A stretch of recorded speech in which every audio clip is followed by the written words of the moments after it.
Christian Boo Jackson, and this is the home of the Realest.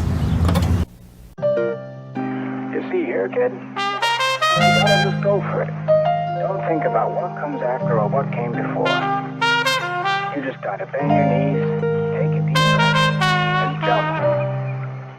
And you might think, what if I fall? Well, what if you don't? What if you fly? Damn it, Sly, listen. Fly. I'm originally from Alexandria, Virginia. A lot of people don't know that because I spent majority of my high school career first starting at Archbishop Carroll, and then I transferred my senior year and went to Suitland High School, where I won the first 4A championship in 25 years at the school. I was first team, all league, all county, and all MAT. Went on to play in the Capital Classic, one of the most prestigious high school showcases in the country.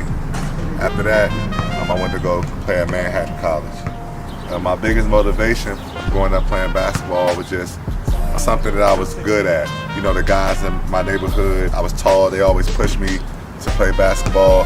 And me personally, it wasn't like my first sport of choice. My mom had me in soccer at a young age, and then I played football. When I was 9, I transitioned into basketball. And then I think just a mixture of confidence, height, decent motor skills, and at a young age, I think I was like, you know, this is something that I could see myself doing for a long time. Like I said, just the people always growing up watching me play, those are the people who put the confidence in me at a young age, playing with guys of the likes of Keith Bogans, Damon Jackson, Michael Horton, Kobe Turner, Daryl Owens, my big cousin, a lot of guys from the city of Alexandria. Those are the guys who propelled me into being that confident individual that y'all see today. I thank those guys a lot. Man, high school in the DMV, playing at Carroll, my freshman year coming in, I was one of the top freshmen in the area. Playing in the WCAC, the #1 conference for high school sports in the country, man. That was very challenging.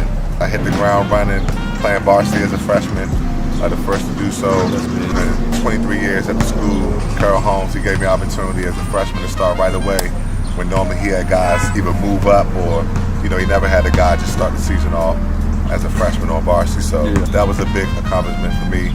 Coming in, playing in the BT Summer League, they had all the upcoming freshmen playing at Summer League, the likes of Marcus Ginyard, James Giss. They had a lot of those guys playing in this 8th grade showcase, and I was the MVP.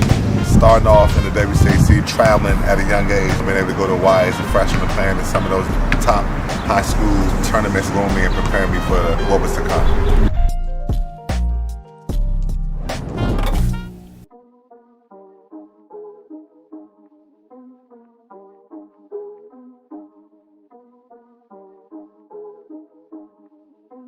Depot on the beat.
a journeyman's college career. I started off by going to Manhattan. They seen me play in the Capital Classic. I had the game high in the Capital Classic. After the game, Coach Kevin McClain, he was assistant coach at the time, came down and was like, well, son, we know you committed to go to school, where you going? And at the time, I was kind of undecided. I was supposed to go to Clemson. Coach Purnell wanted me to go to Patterson Prep School. And I was like, nah, I'm trying to be a true freshman. I having to do a year of prep. Kevin McClain said, well, let's get you up on campus.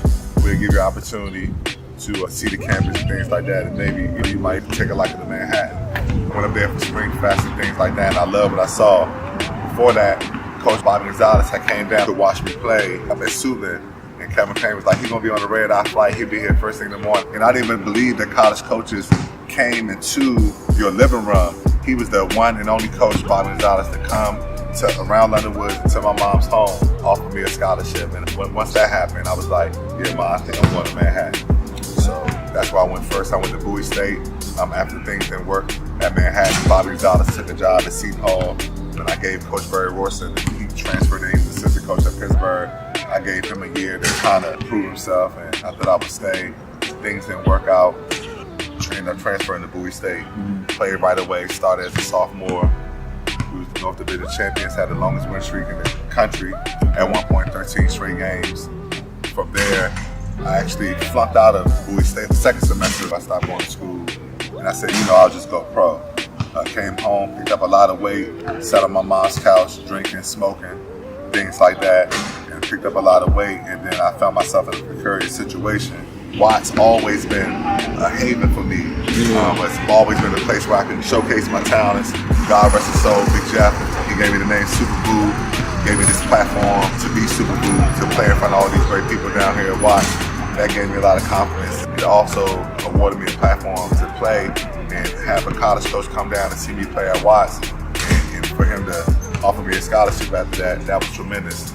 Robert Pettis, the commissioner of the Pitt League, he introduced me to Coach David Moe at the time. He was coaching at Emporia State, and right here, right after the game, he said, I got a once-in-a-lifetime opportunity. I'm from Delaware, but I coach at a school in Kansas called Emporia State, and I would love for you to come play there. And the first thing I said is, hell no, I'm not going to Kansas, because I just thought it was far. I had a girlfriend at the time. I didn't want to leave my girlfriend and leave my mom, my brother. I thought about it, talked with her.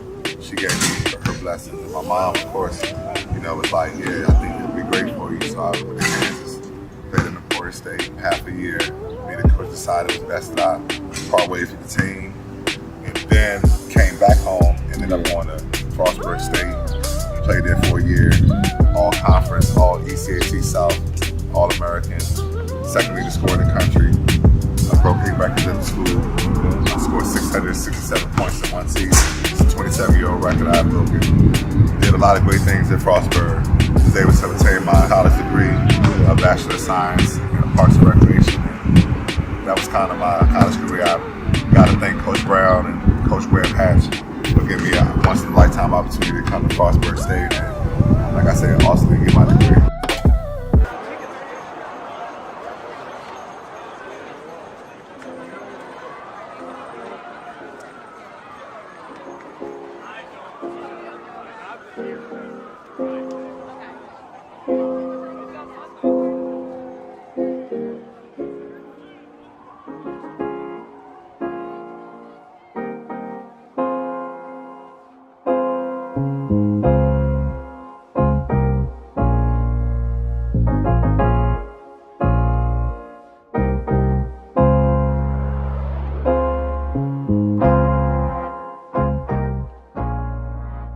One day after graduating from Frostburg State, I signed with EDM Sports.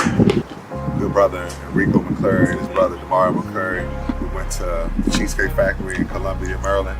Sat down with those two and my mother, went over my contract, and I signed EDM Sports. Went and played in the GBSL showcase in Las Vegas at the same time as the NBA Summer League.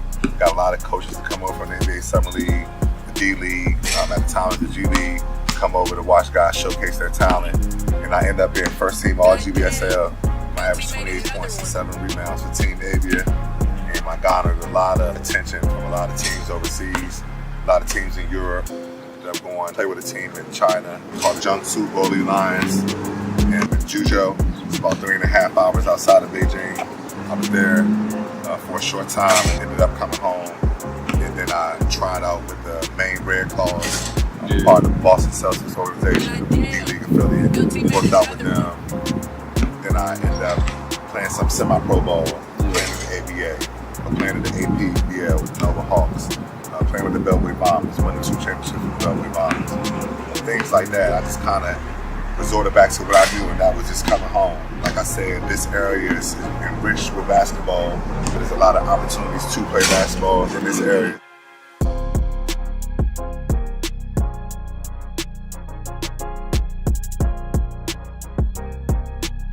One of my lessons is with basketball is just to be seen and not heard. Coach Holmes, he always told me as a young guy, was to be seen and not heard. What he meant by that is that we all have so much to say, and a lot of times we forget that a huge part of understanding is listening. And if I could go back and do it all again, then I would listen. In a lot of situations I was in, I was very opinionated. My mom always told me to advocate for myself, and I kind of took that and ran with it. I figured that because I was a good guy off the court, that people would deal with disrespect and coaches would deal with a young man that wasn't coachable. Nobody's going to put up with that when they're investing thousands of dollars into your education and your career. People is not going to deal with that. So if I can just tell the young guys that's coming up to just be seen and not heard, that's what I would tell them. Just as far as my impact on the community, I know I wouldn't consider myself a leader, but it's not so much of what you consider yourself to be. It's what people see you as. And I would just hope that people see me as a guy who didn't always do things the right way, but always try to rewrite the ship, always try to do more good than wrong. Always was a guy who loved to play. Never was a guy who looked at another man's success and said, I need to do that, I need to do this, I need to play in the NBA, I need to play overseas. I made Berry Farms and Watts my NBA, my overseas, the Piss League. I made all these leagues in this area my NBA. I would just encourage guys to do that, marginalize their own level of success. No one man's success is greater than the next man's. The guy Ray Brewer, that's what he lived by. I like it a lot, but just stay the course. Another one of my good buddies, Chris Howard, says, just always be in a position where you pivot if you have to. Right now I'm a special education teacher at Harrow Upper School in Atlanta, Maryland. I love working with kids. I'm going to teach probably for another year, and then I'm looking to open up my own facility for individualized skills training, just to kind of give it all back. You can't take it with you. And I know as I'm descending in my playing career, I still love to play. You know, I want to play forever, but I just know that's not realistic. I think that I'm better served more so coaching, training, that I'm a better encourager and a better motivator than I am coach and trainer. I just think that a lot of times we get so passionate about the coaching and the training aspect, but we forget to encourage and motivate. And I think that's just equally important. So I'm definitely looking to give it all back to the generation to come.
to my mother.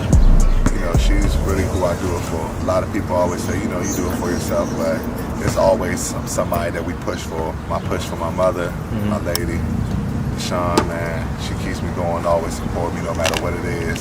My little brother, I have a great support system. Yeah. All the coaches, Donald Palmer, Earl Leviston, Tyrone Masterberg, Sean Brown. I have a lot of great coaches that push me along the way. And all the people who just genuinely support me. All the guys that I compete with, the Baby Shaqs, the SpongeBobs of the world. You